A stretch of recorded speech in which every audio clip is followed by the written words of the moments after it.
නත්ති ගෝ සමිතං ධනං මේ කිවල මේ දේශනා කරේ බුදුහාමුදුරන්ගේ ධර්ම පාඨයක්. බුද්ධ කාලේ කියන්නේ ගව සම්පත තරම් උතුම් සම්පතක් නැහැ කියලා. මම මේ අපේ කාලේට යොදාගෙන තියෙන්නේ තනකොළ කපන මැෂින් එක. මගේ මේ ඉන්න හොඳම පුතා. ඔන්න බලාගන්නකෝ.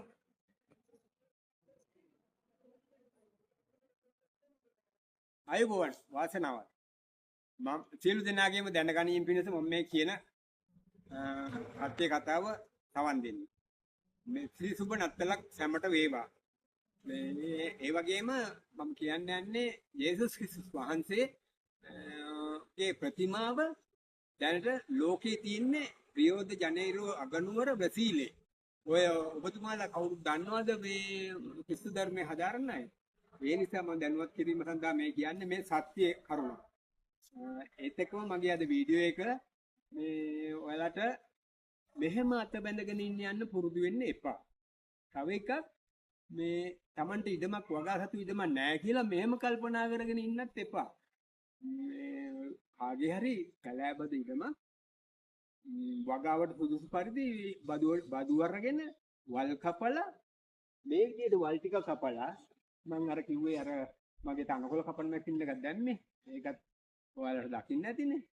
ඒ වගේ හරි මේ තනකොළ ටික බඳ කරලා ගිනි තියනවා නම් ගිනි තියන්න පුළුවන්. තනි ඉඩමක නම් ගිනි තියන්න පුළුවන්.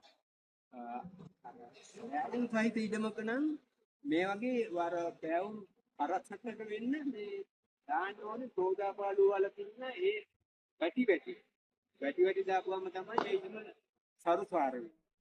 එතකොට ඒ වගේ ওই වගාවීමක් හදලා පළවෙනි වතාවට ඔයාලා තින්නේ ඒ වල්ටි කපලා ඒ වගේ කරලා ඔයාලා දන්නේ නැත්තම් මේ වගේ මම වගේ දන්නව නැතුව ඇතින හැමෝම දන්නේ නැත්තම් කරන්න තියෙන එකම දේ තමයි පළාතේ බුද්ධකර්ම පරේක්ෂක නිලධාරිතුමා හමු වෙන්නේ. හමු වෙලා එතුමාගෙන් මේ වගාවීමට දාන්න ඔයා බලාපොරොත්තු වෙන දේ ගැන උපදේශ මාලාවක් ගන්න.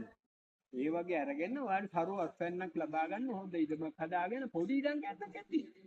මම මේ ඉඩමෙන් මම ගිය පාර ලක්ෂ 6ක් විතර ගත්තා. මම දැම්මේ තාලන්න බටු. තල් බටු කොච්චර කඩන්න පුළුවන්ද බලන්නකෝ.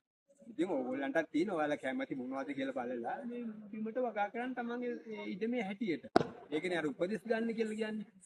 තව එකක් මගේ මේ වීඩියෝ එක හොඳ නම් මේ channel එක හොඳ නම් ඔයාලා subscribe කරලා bell button එකත් ඔබලා හැමෝට දැනගන්න share කරලා නැවත වීඩියෝ එකකින් හම්බ වෙනතුරු ඔබ හැම දෙනාට ස්තුතියි.